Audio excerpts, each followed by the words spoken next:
I know I can't see you. Put your cameras on if you can. Just give yourself a round of applause for being here. Come on. Come on, clap your hands with me. Clap your hands with me. Come on, people. Come on, people. I'm awake. Woo! I'm awake for this moment. I'm awake. I'm awake for this moment. Never felt like this before. Found what I've been looking for. I see you, I see you, I see you. Never felt like this before. Found what I've been looking for. Never felt like this before. Oh yeah. I feel like life is just beginning. Come on, people, clap your hands. I'm awake. Come on. I'm awake for this moment. I'm awake. I'm awake for this moment. I never felt like this before. Woo! Found what I've been looking for. Never felt like this before, yeah. Found what I've been looking for. Come on, people, say with me. Yeah, yeah, yeah. Clap your hands. Yeah, yeah, yeah. Come on. Yeah, yeah, yeah. Yeah, yeah, yeah. Yeah, yeah, yeah. I see you. Yeah, yeah, yeah. I see you, Vashti. Yeah, yeah, yeah. I see you, Saj. Yeah, yeah. I see you, Stephanie. Yeah, yeah, yeah. I see you, Adam. Yeah, yeah, yeah. Yeah, yeah, yeah. Yeah, I see you, Sophie and baby. Yeah, yeah, yeah. Woo. Yeah, yeah, yeah. Yeah, yeah, yeah. Woo! Put your hands together and put your mic on if you dare. And just give me a scream and a loud noise. Come on, people. It's Wellbeing Summit. Woo!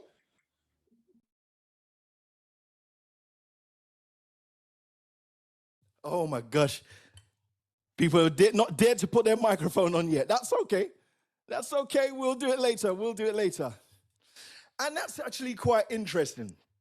It's always, I do this as a, let me just put this sound up.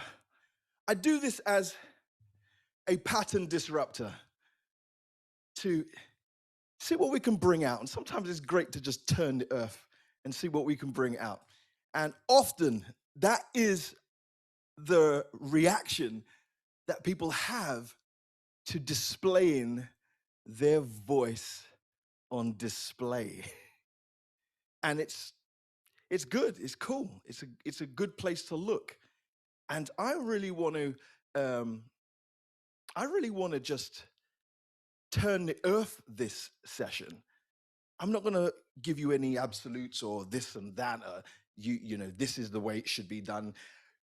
Using your voice is a very, very, very muddy ground in just everyday life. Never mind the workplace. And so I'm going to take you on a journey with me as we go forward. Is that all right? Thumbs up if that's all right. Yeah, yeah, yeah. Give me a loud wave then. Give me a loud. Yeah, now I see energy. I see energy. I'm not gonna shout out loud, but I'm gonna give you a loud wave. That's fine. That's fine. That's fine. Listen, let me just say a little bit about myself so you know that it's not a loony bin that's on here just talking nonsense and stuff. It's fine. I am actually a bit crazy, so it's fine. I'm all right with that. I've learned to live with my craziness. There's method to my madness, and I love it because it brings about lots of new things. But let me take you on my journey. So when I was young, I found it very hard to speak in front of people. Have a bit of a stutter.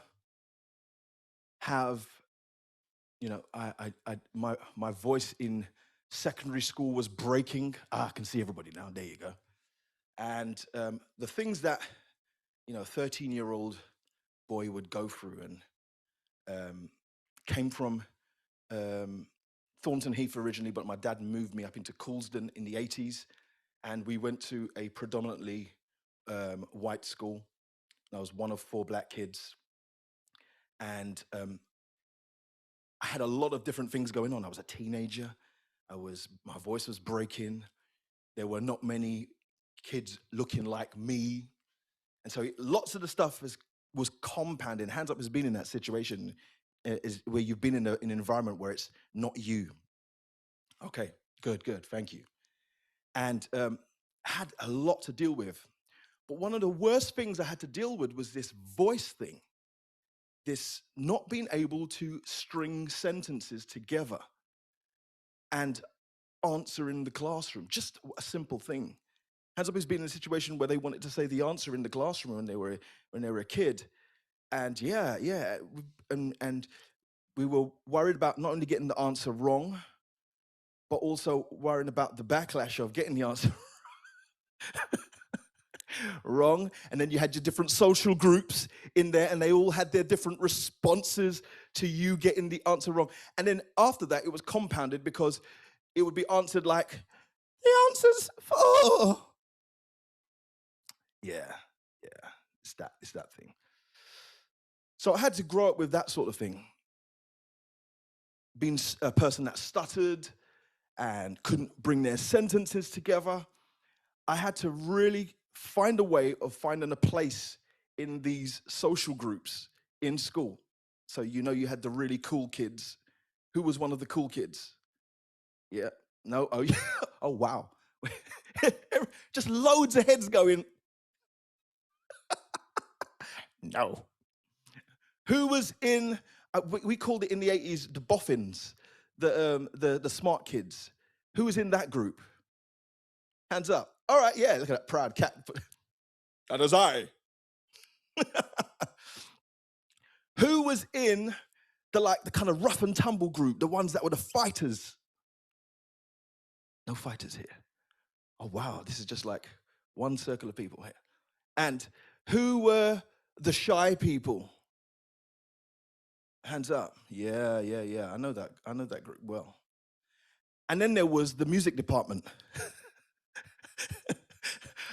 I was in the shy group and the not so cool and the music department. we were a culture all by ourselves. And it's where when I was in music, I learned to discover my voice. I learned to understand that the frequencies and the patterns and the undulation of pitch and timing and texture, duration, were my allies for me to move through, navigate myself through life. So one day I discovered that I could actually use those sounds for my advantage.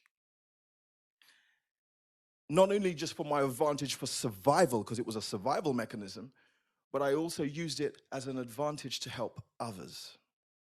And so I grew along the way, and just fast forwarding, I went to college, music college, Brit Performing Arts School, and then travel along.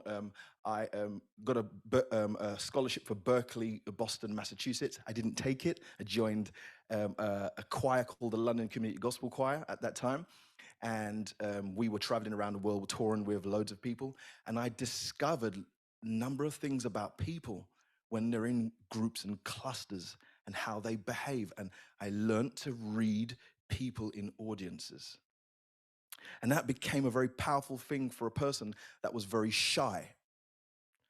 I later on discovered that even though being able to perform or to deliver or present it in front of thousands of people, I still, when coming off of the stage, I was and still am a very shy person. And I didn't know if I was just this kind of dual identity, or there was something wrong with me.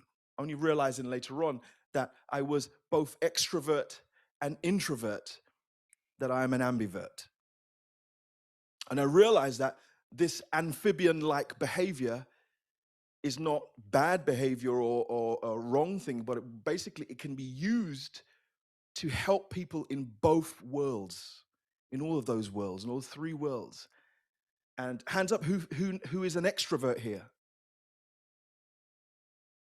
Okay, cool. That's fine. That's fine. This is very powerful. This is very powerful. Hands up, who's an introvert here? Fantastic, fantastic. This is great. This is great. This is very powerful, people. And even as I'm seeing the hesitancy as you putting your hands up, yeah, this is great stuff to work with because I already want to sow some seeds in today on how we can harness this power. Yeah, both ways. Who believes that they're an ambivert? Taj, Sophie, Mary. This is fantastic. Kat, it's fantastic. Yeah, I couldn't understand it. I would go to a concert, sing at the concert, and thousands, tens of thousands of people, and it was easy for me to deliver my voice. But if I stepped off and went into the crowd, it was too much. I wanted to go home. And I was like, what on earth is wrong with me? And then I realized the key was my voice. When I was stationed and positioned at a place where I can use my voice, then I had the ability to wear almost like an invisibility cloaking device. Hands up who can relate to that. Ah, fantastic, fantastic. This is beautiful. This is beautiful. And so I started to be on this journey of self-discovery. And as I turned down my scholarship for Boston, Massachusetts, one of the best music colleges in the world, I decided to work in a school, a secondary school where I met my mentor, Dr. Krzysztof Szizewicz. He's a doctor of ethnomusicology. He was at that time one of 6 ethnomusicologists in the world. And there we had a cross-pollinasia of both of this human behavior through music and music through ethnomusicology. And this is when I went on my path of discovery um, being under the tutelage of this doctor of music, of what is it that drives us to use our voice? What is it that allows us to be the best sound version of ourselves? And what is stopping us building the soundtrack to our lives? Hands up who believes that they have a soundtrack to their life. Fantastic. Oh, wow. Okay, that's good. Okay, cool. I can't see anyone invisible, but if the invisible people, if you have a soundtrack, just say yes. Type in yes. The soundtrack of our life is very important, and quite often times music is, especially in the workplace or in institutions, is considered as a very almost cheesy cliche type thing. But actually, you really don't understand. We really don't understand. I really don't understand, and still don't understand the amount of power and the impact that sound. Let's not even just call it music. Let's call it sound. How sound influences the very ramparts, the very direction, the very journey path of the existence of our life. It funnels us between social groups. It allows us to traverse through industries. It allows us to gain access or not to doors, closing doors, opening doors. You can say the right thing with the wrong tone. That's why email is sometimes very hard to sometimes process if you don't know the spirit of the person. Sometimes something can be misconstrued for an email because it's a blank page. The voice is not there. And unless you know the tone of the person and the way they speak and the syntax and the way the sentences are constructive, they can say a very hard thing, but you know it's said in love. And so I want in this session for people I really just want to switch the light bulb on for people to understand what this thing is, the voice, and how much are we using it, and how much access do we have to it in our everyday lives, and how we can help others. Give me a wave if this is resonating with you so far. Fantastic, fantastic. 38 new messages. Sorry, I didn't even realize. Oh, gosh. So I got a phone call one day, and there's a lady with a very distinct voice. She's a lovely lady. Her name is Karen. She calls me up, and she says, "Clinton?" And I said, "Yes." She says, "Hello. um, I'd like you to sing with me. Good, long time friend. I said, yeah, no problem, no problem. She says, I have um, a, a little wedding to sing at, and I'd like you to come and sing along with me. And I was like, okay. Um, she said, their names are Harry and Meghan. And me being really goofy, I was like, okay. And she left the pause there. I was like, okay. Do we know them? I don't know who they are. She says, Harry and Meghan.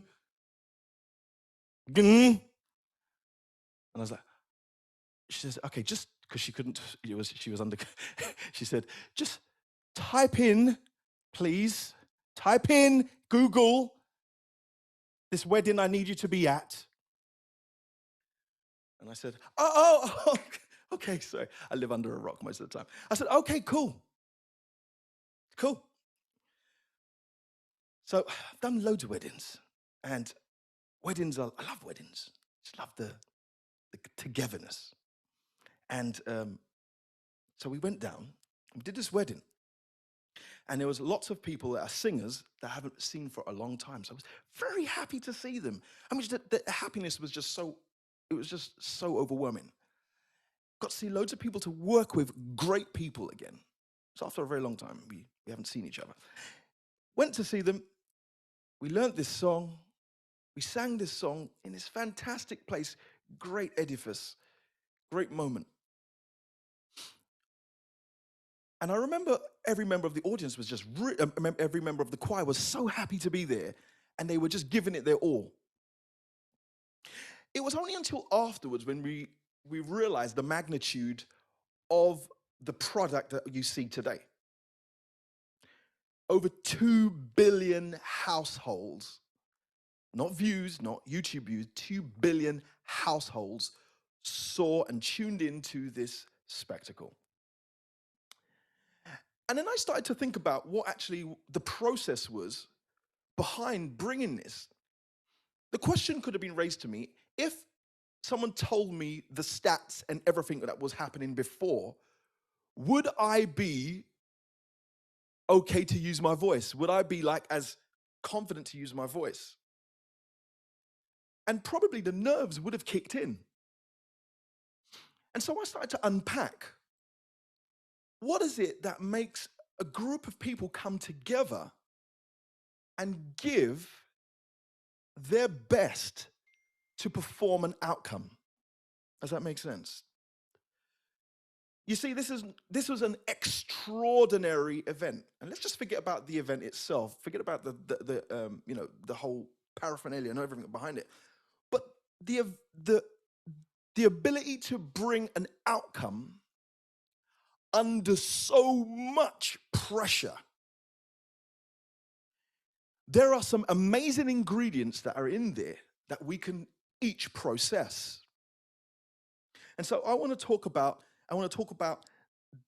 get to the voice. We're going to go backwards. To build a good team, there is a saying that says, know those who labor among you. When you can connect with each and every one that labors among you on a sensory level. I heard about this whole thing about being in the pub and talking and laughing and joking and blah, blah, blah. And there's a connection that is happening with, I think it was Kat and Leon. There's a connection that is happening in there on a human level, which allows productivity to happen later on. So how do we engineer this with the use of our voice? And that is getting to know the voice types that are in there. And I'm going to talk about that later on, the voice types later on. Because there's different voices in this choir. There are different voices. There are big roaring voices. There are very articulate voices, very technical voices. And there are very small and quiet, gentle and delicate voices. But they each had their part to play in this amazing event. And what's so fascinating to me about the collection and the body of singers that come together, you hear them as one voice. I'm always fascinated by that. How can you get people to synergistically come together and sound like one? We'll park that for a minute. One of the components that made this amazing event amazing and that made every people tune in and go, oh my gosh, this is amazing, is that if you look closely, everyone was happy to be there. Now, to the casual ear, you might think, well, okay, yeah, that's fine. Yeah, what is happening? Then it goes off into what is happiness and blah, blah, blah, blah. And happiness causes people to do things that they wouldn't ordinarily do under duress. When people are happy, they do something completely extraordinary. They will do above and beyond. The voice is actually one of those key elements to making people happy. When people are heard, they are happy. And there's a component to being heard because you have to speak. Everyone was in the same mindset of approach. They worked out their dynamics. Some have more force than others, some have less, but they worked it out together. And the ones that were stronger worked with the ones that were not as strong. There is an awareness of people's strength when they are singing together side by side. And these are, these can be portrayed as very metaphoric and motivational, but they're actually the fibers when each and every member of your team, of your community, or whoever your group is, has an awareness of who and what they are capable of, their strengths and weaknesses, displaying vulnerability. Displaying vulnerability is an absolute strength. It's a powerhouse. Because when you can display vulnerability and know someone, I heard someone say about having your back, this tool is a fast track to building a better team. And that goes hand in hand. That goes for the leader or the person that's in the strong position, whoever they may be, to have a forum to allow vulnerability. And vulnerability requires time and chance and space. And for the person that is expressing their vulnerability to know that it's going to be okay to be vulnerable and accept and learn to change and grow and improve their places of vulnerability. If I was to say, for example, if I said to someone, turn on your mic and just sing me a song, quickly, go on. The screens would go off.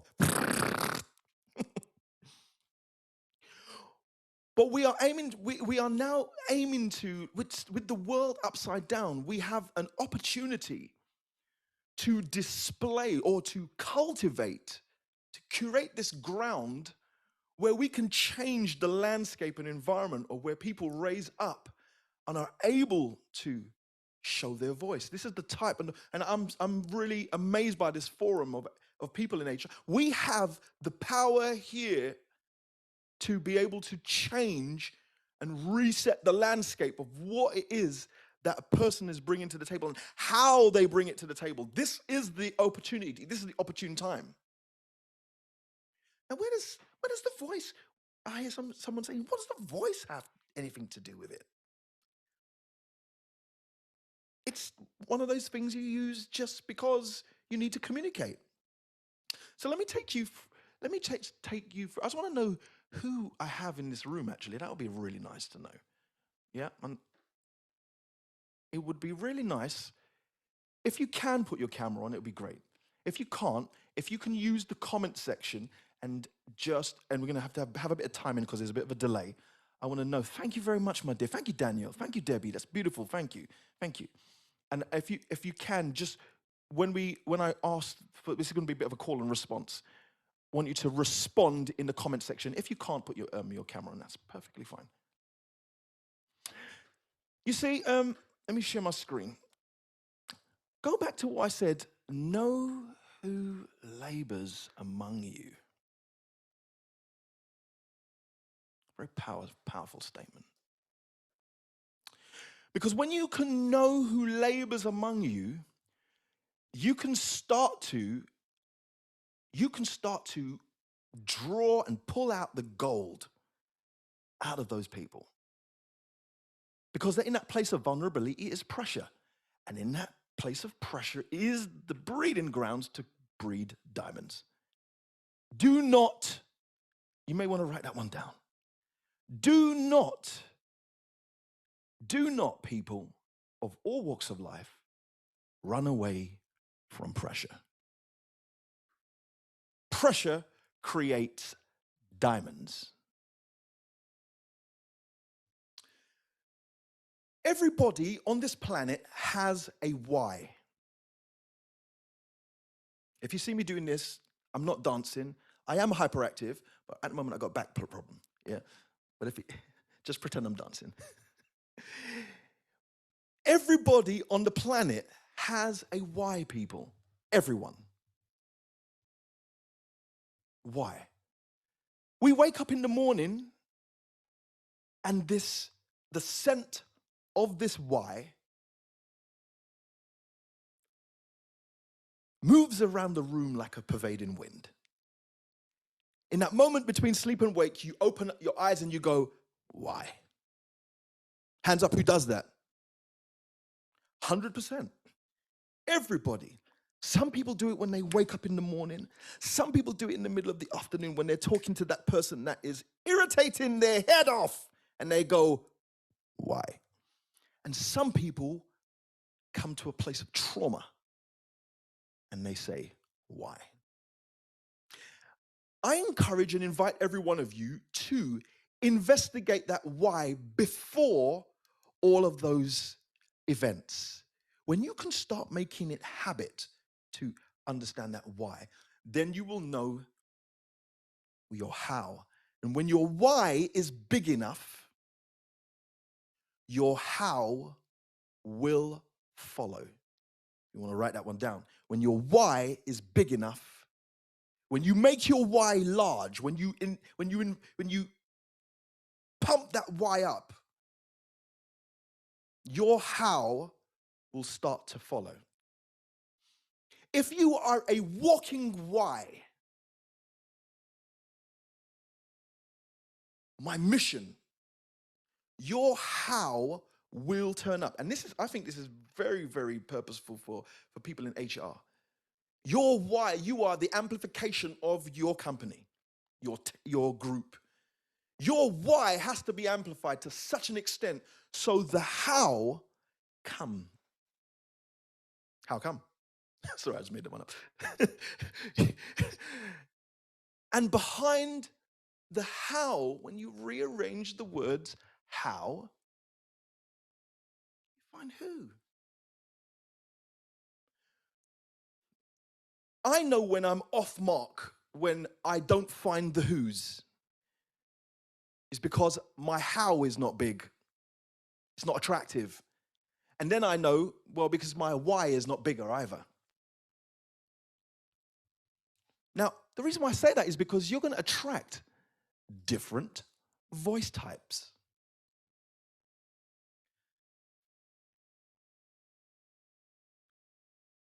I'm maternal. I'm paternal. I have a mother-father instinct to embrace, move, grow people.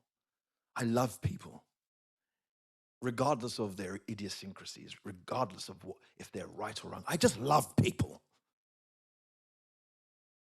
I want to care for people. I want to see them do well. And sometimes I just want to just push them to the next level, even if I don't go into that room. Hands up if they are that type of people. Who are those people that I've just described? Who has that voice in them? Well done. Lovely. Lovely. Give it up for the dolphins, people. Give a round of applause for the dolphins. Come on, yeah, that's right. Show them the love. Come on, show them the love, people.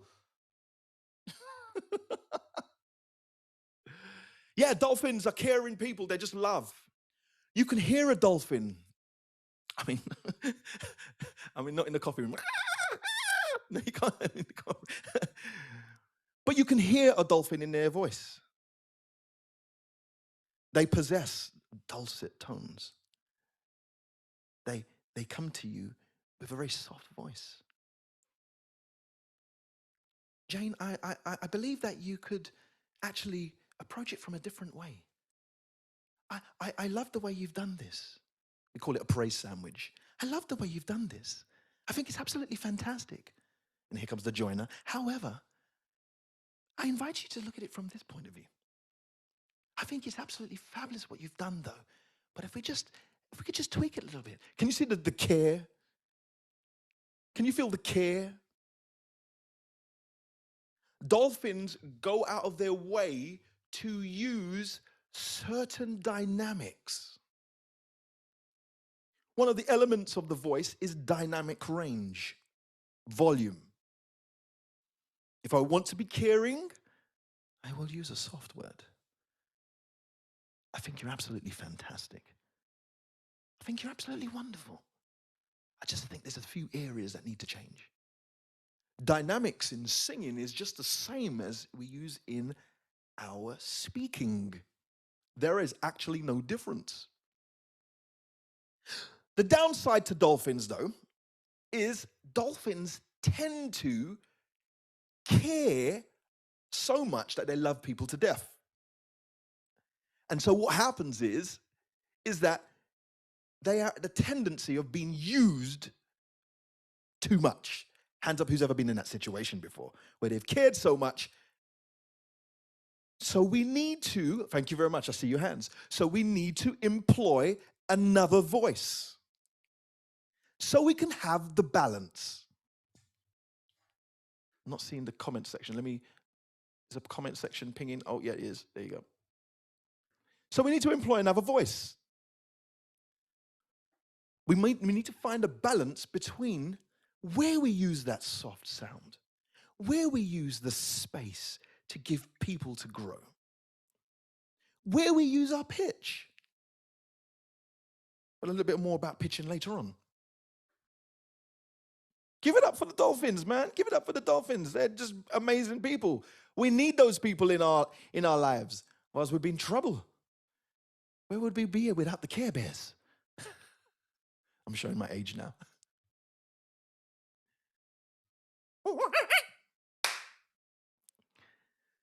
So these people love to bring people together. You often see these people in your places of the parties. People say I'm the life of the party because I tell a joke or do. You see them a lot, don't you? Hey, Jane, Bill, get together. Yeah, I think you guys. It's fantastic. Yeah. It was good at it. Don't you think it was good? It was good at it. Yeah. Yeah. I think we should all go down and play some golf. Yeah, let's go. Hey. Yeah.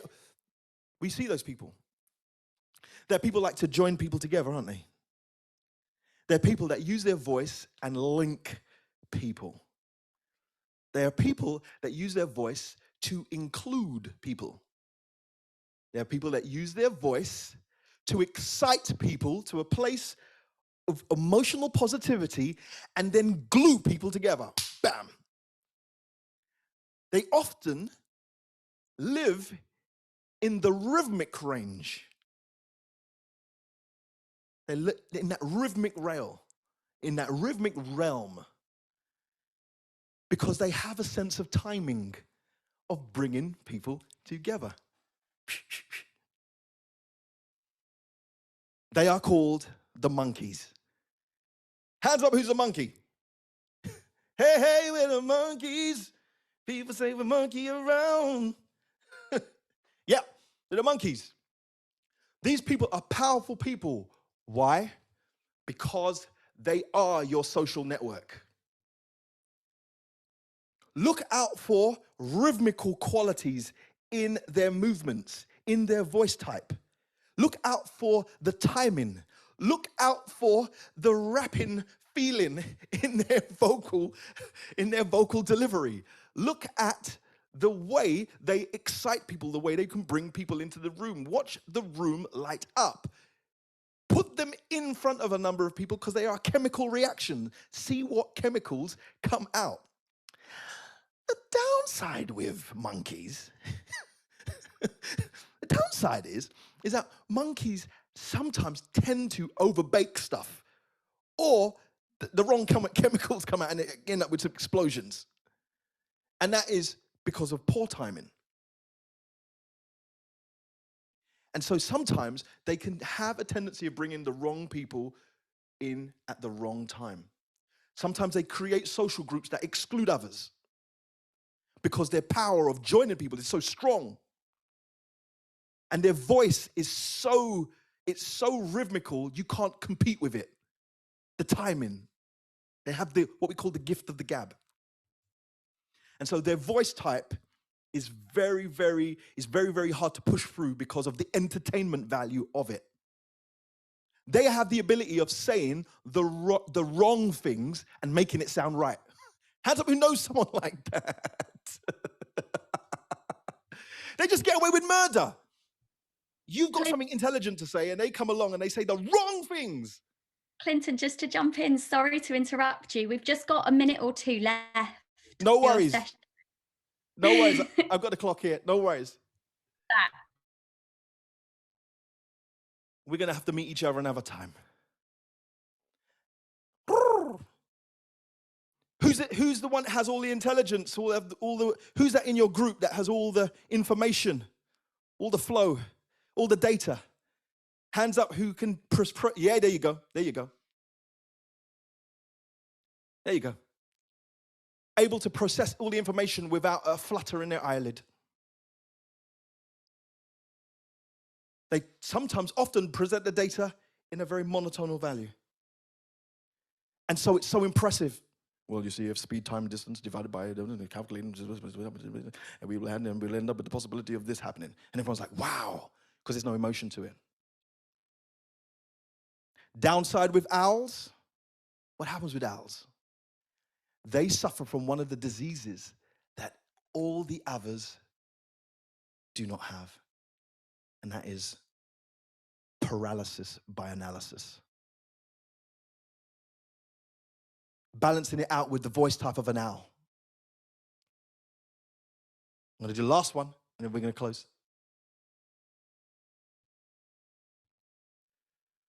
Royal, regal, courage, bold, roaring. They can come through a room, and they can arrest the whole room. Their presence makes everyone go, whoa! Hands up who here is a lion. Oh, wow. Oh, wow. Okay. This is good. The lion is a person that pushes through. Lion, lioness, pushes through. These are all different voice types. I want all of you guys to be mindful of. They all have different qualities that can be expressed. You don't have to be one of them. You can be all four. The next time I see you guys, if we ever meet each other again, I'll show you how all four come together. But in the meantime, come with me at 4 o'clock. You can see me at 4 o'clock.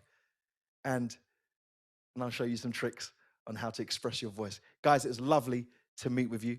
It was absolutely fantastic. The time just goes by so fast when I'm having fun. Thank you very much for Clinton, thank you. Sophie. Thank you so much.